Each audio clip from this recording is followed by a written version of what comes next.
कहानी शुरू करने से पहले जो चैनल पे नए हैं प्लीज़ चैनल को सब्सक्राइब कर देना और वीडियो पे लाइक शेयर कमेंट्स करना मत भूलना।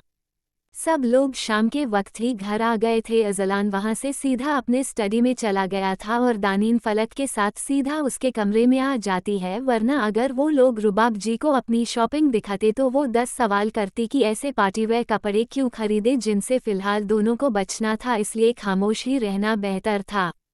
कमरे में आते ही फलक बेड पर पसरते हुए कहती है, oh God I am just too tired, मैं तो बहुत थक गई हूँ यार, इतनी सारी शॉपिंग करना भी कोई आम बात है क्या। उसकी बात सुनकर दानीन हल्का सा मुस्कुराते हुए सारे शॉपिंग बैग्स को ठीक से जमाते हुए कहती है, अच्छा तो फिर तो फलक बीबी वाकई बड़ा काम कर लिया आपने। उसकी बात सुनकर फलक तिरछी नज़रों से उसे देखते हुए कहती है, हाँ हाँ मार लो ताना तुम भी। खैर ये बताओ तुम कब से यह सफाई फ्रीक बन गई हो, ये पहली बार है जो मैंने तुम्हें यूं सामान समेटते देखा है, वरना तुम्हारा काम तो फैलाना ही है। ये भाई के रंग कब चढ़े तुम पर।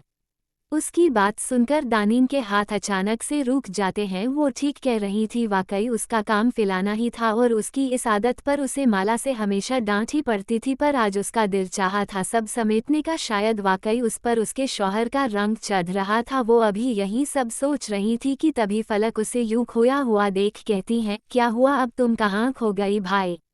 उसकी बात सुनकर दानीन होश में आते हुए तुरंत जोरा हड़बड़ाते हुए कहती है, नहीं कुछ नहीं, बस ऐसे ही तुम आराम करो, मैं आंटी से मिलकर आती हूँ।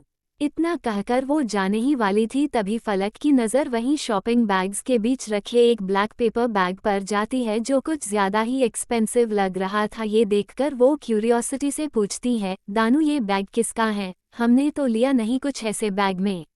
उसकी बात सुनकर दानीन हड़बड़ाते हुए जल्दी से उस बैग के पास जाती है और उस बैग को अपने करीब छिपाते हुए कहती है, कुछ नहीं, बस मेरा पर्सनल सामान था, तुम छोड़ो ये और आराम करो। उसकी बात सुनकर दानीन आंखें छोटी कर कर उसे घूरते हुए कहती है, पर यह बैग तो काफ़ी प्रीमियम लग रहा है।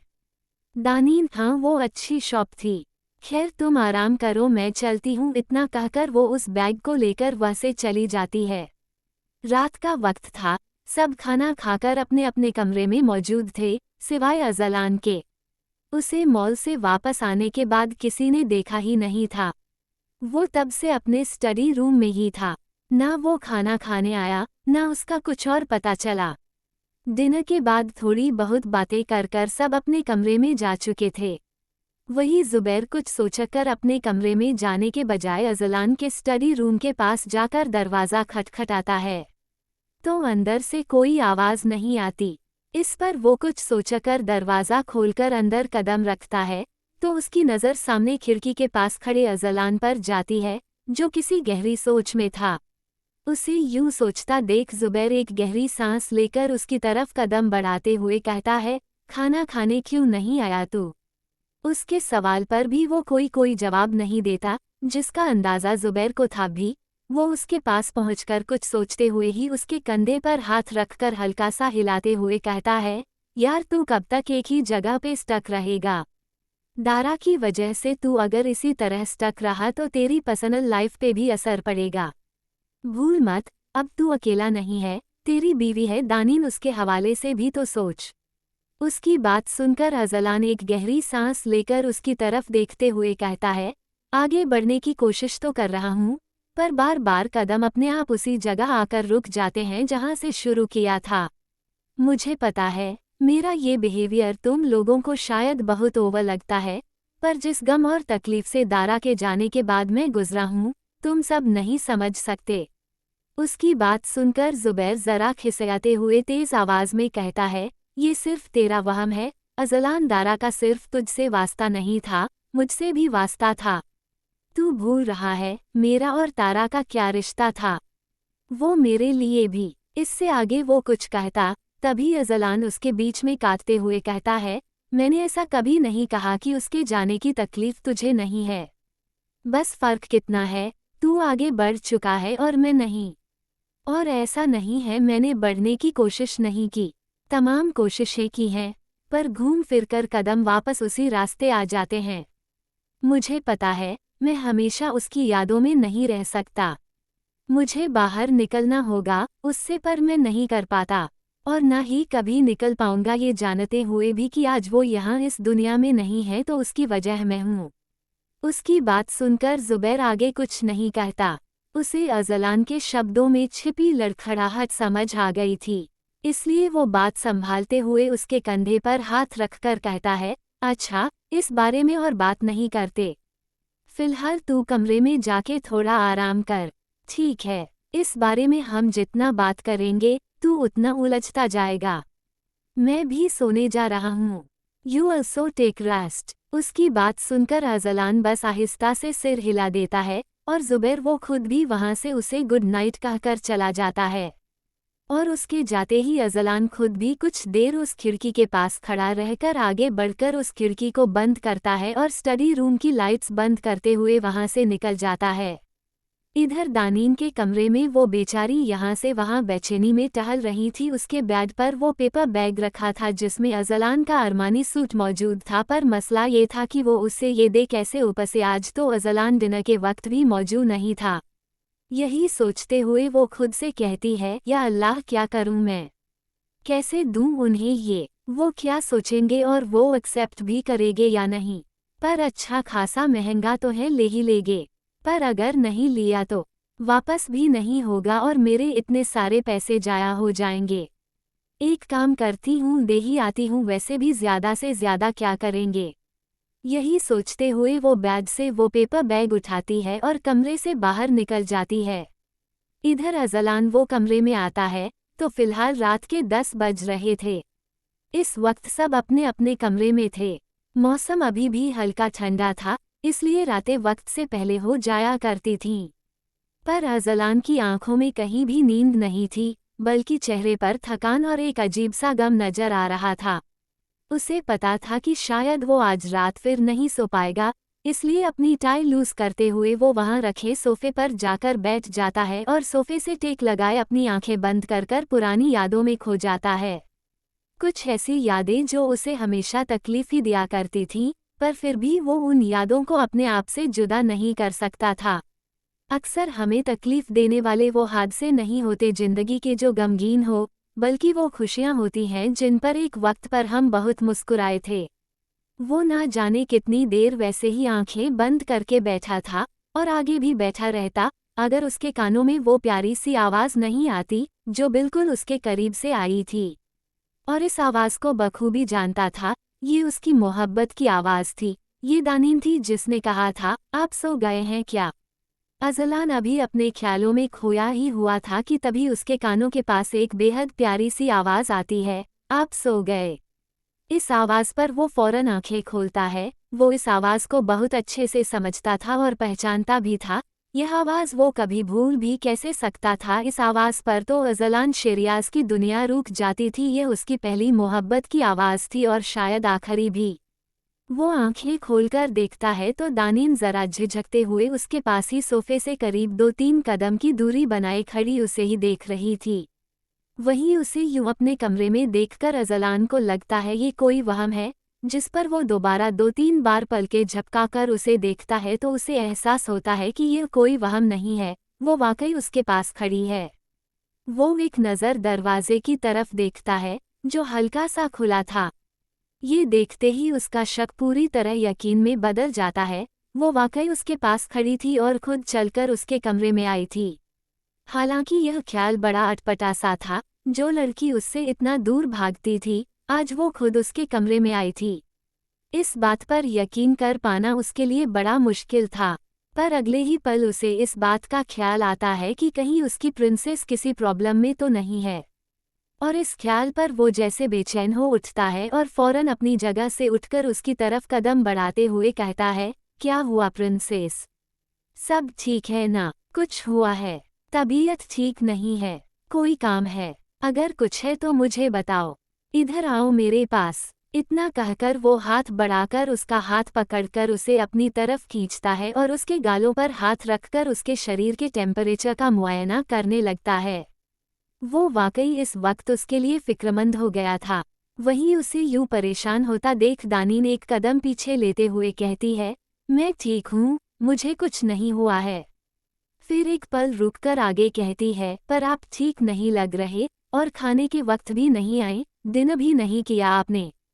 और जब से आए हैं तब से बस स्टडी रूम में है। तो मैंने सोचा एक दफ़ा देख लूं।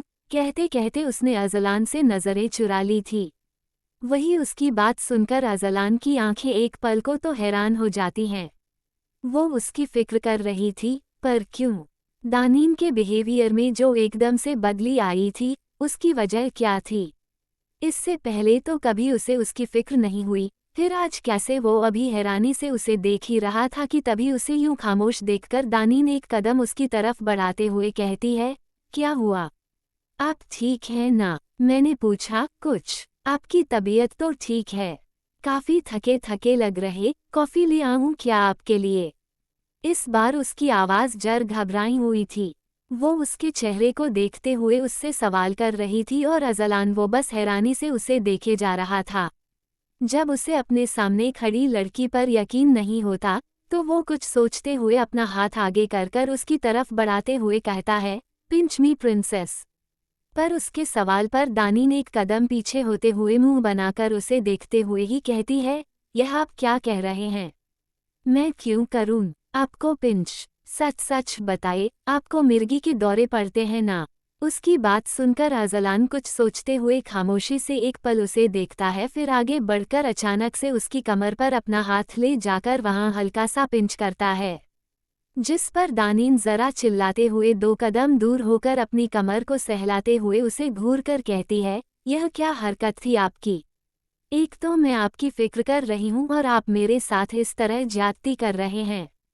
पहली बात तो मैंने आपसे कितनी दफ़ा कहा है कि मुझसे 2 कदम दूर रहकर बात क्या कीजिए। ये बार बार चिपकने की क्या ज़रूरत है? और पिंच क्यों किया आपने मुझे? कितनी कसके लग गई।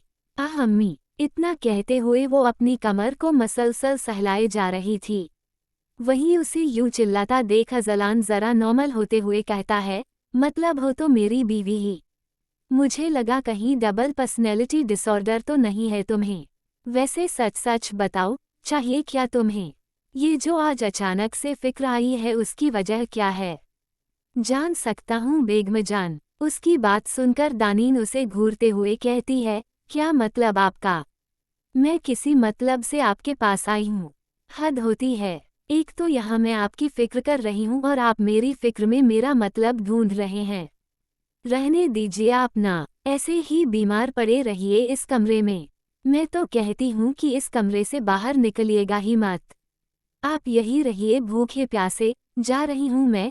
इतना कहकर वो अपने कदम मुड़कर दरवाजे की तरफ जाने ही लगती है कि तभी अचानक से उसके कदम एक बार फिर रुक जाते हैं। वहीं अज़लान दानीन में आए इन तब्दीलियों पर एक के बाद एक बस हैरान हुआ जा रहा था। उसे यकीन नहीं हो रहा था कि वो उसकी प्रिंसेस ही है और वो उस पर हक जता रही थी, पर अचानक से कैसे? वही दानीन जिसने बाहर की तरफ जाने के लिए कदम बढ़ाए थे, अचानक से उसके कदम रुक गए थे।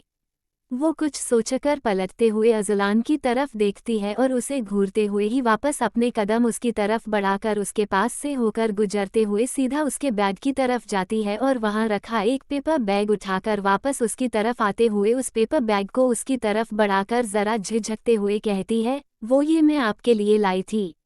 आप मुझे यहाँ रख रहे हैं तो मुझे लगा मुझे आपको भी कोई गिफ्ट देना चाहिए। और फिर पार्टी के लिए सबने कुछ ना कुछ लिया, आपने नहीं लिया तो मुझे लगा ले लूं। वैसे तो मुझे पता है आप इससे भी महंगे महंगे ब्रांड के कपड़े खरीदते हैं, पर ये भी बहुत महंगा है। मैं आपको बता दूं, इसलिए अगर आपको नहीं चाहिए हो तो मुझे वापस कर दीजिएगा। मैं इसे वापस कर दूंगी। और हाँ, खबरदार, जो इस पर एक खरोंच भी आई तो दुकानदार वापस करने जाऊंगी तो वापस नहीं लेंगे।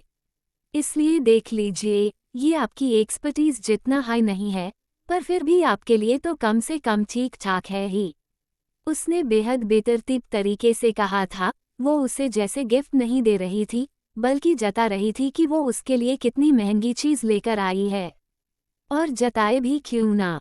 बेचारी ने अपनी जिंदगी में पहली बार इतनी लंबी रकम किसी चीज़ पर अदा की थी। हालांकि वो उस पैसे को खुद का नहीं मानती थी, पर फिर भी एक तरीके से वो पैसे उसकी जिम्मेदारी ही थी। वहीं अजलान वो तो खुद भी बेयकीनी में उसे देख रहा था। दानीन उसके लिए गिफ्ट लाई थी, ये किसी ख्वाब जैसा था। वो कुछ बोलने की हालत में जैसे रहा ही नहीं था।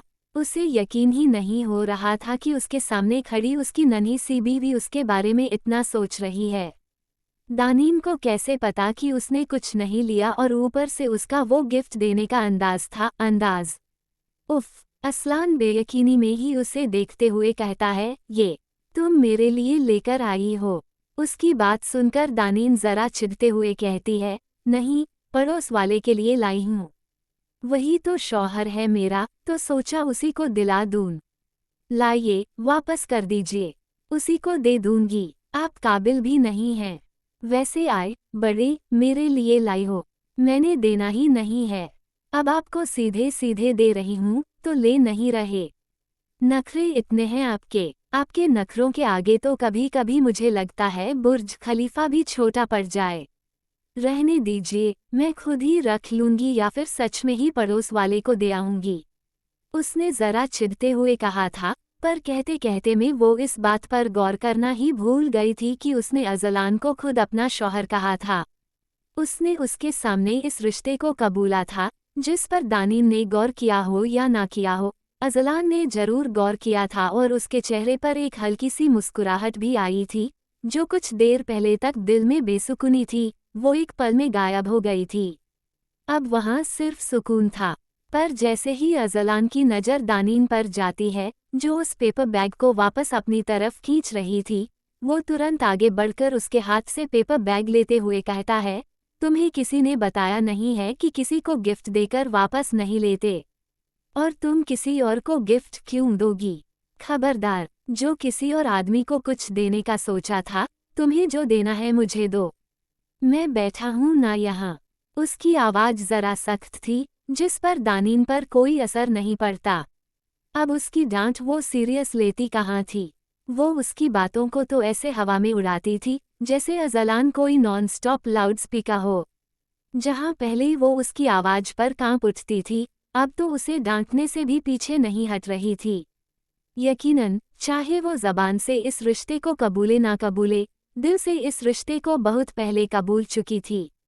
अजलान उसके हाथ से वो पेपर बैग लेकर एकटक उसे निहारे जा रहा था। ये वो पहला तोहफा था जो उसकी मोहब्बत ने उसे दिया था। उसकी नन्ही सी जान ने, हाँ, उसके लिए वो उसकी नन्ही सी जान ही थी। वो जिस तरह उसकी केयर करता था, उससे मोहब्बत जताता था, वो उसके लिए उसकी बीवी कम पहले एक छोटी बच्ची ज्यादा थी। वही दानीन जो बेसब्री से उसके रिएक्शन का इंतजार कर रही थी, उसे यूं पेपर बैग को घूरता देख एक कदम आगे बढ़कर जरा चिढ़ते हुए कहती है, अब क्या पेपर बैग ही घूरते रहेंगे? देख लीजिए, अच्छी खासी ब्रांड का है, खोलिए तो कम से कम। उसने बेसब्री से कहा था। वही उसकी बात सुनकर अजलान नजरें उठाकर उसे देखता है और हल्का सा मुस्कुराते हुए कहता है, अगर ब्रांडेड ना भी होता तब भी बहुत कीमती होता। ये तुम्हारी तरफ से मेरा पहला तोहफा है। इससे ज्यादा कीमती मुझे आज तक कुछ कभी मिला ही नहीं। चाहे ये कितना भी कीमती हो, मेरे लिए अनमोल है। उसकी बात सुनकर दानीन को समझ ही नहीं आता कि वो आगे क्या कहे। अजलान के अल्फाजों में उसे जैसे खामोश कर दिया था। वहीं अजलान एक नज़र उसे देखकर अपने हाथ में मौजूद उस पेपर बैग को खोलता है, तो उसके अंदर एक बड़ा सा बॉक्स निकलता है, जिस पर बड़े बड़े अल्फाजों में लिखा था प्राडा, और यह ब्रांड देखकर उसकी आंखें अपने आप जरा सख्त हो जाती हैं। उसके जहर में एक ख्याल जैसे आकर गुजरा था। वो तुरंत अपनी नज़रें दानीन की तरफ उठाते हुए जरा गहरी आवाज में कहता है, वो पैसे मैंने तुम्हें खुद पर खर्च करने के लिए दिए थे, मुझ पर नहीं। ये क्या तरीका है प्रिंसेस? दैट्स योर मनी, तुम्हारा महर है वो। तुम अपना महर इस तरह मुझ पर खर्च नहीं कर सकती। उसकी बात सुनकर दानीन बेतखुल्फी से उसके पास से होकर वहीं रखे सोफे पर बैठते हुए कहती है, आप ही ने कहा था ना कि मेरा पैसा मैं खर्च करूं या जला दूं, तो बस मेरी ख्वाहिश थी कि मैं आप पर खर्च करूं। मेरा दिल चाहा कि मैं आप पर पैसे लुटाऊं, तो बस लुटा दिए। और वैसे भी ये कलर अच्छा लगता है आप पर, तो अगर आप पहनेंगे तो पैसे वसूल हो ही जाएंगे। आखिरी जुमला कहते हुए उसने तुरंत उससे अपनी नज़रें फेरी थी। एक अजीब सी हया थी जो उसे घेर चुकी थी। वो अज़लान के सामने इस वक्त कितनी हिम्मत जुटाकर बैठी थी, ये वही जानती थी। वहीं अज़लान, वो तो बस उसे देखे जा रहा था। अभी तक उसने उस बॉक्स को खोला तक नहीं था। कुछ देर पहले जो गम ने उसे घेर रखा था, वो जैसे गायब हो चुका था। अब सिर्फ सुकून था, एक अजीब सी खुशी। उसकी बीवी पहली बार उसके लिए कुछ लाई है, वो भी इतने नाज से। उसे कैसे वो पसंद नहीं आता। बिना खोले ही वो उसकी जिंदगी का सबसे खूबसूरत तोहफा बन चुका था।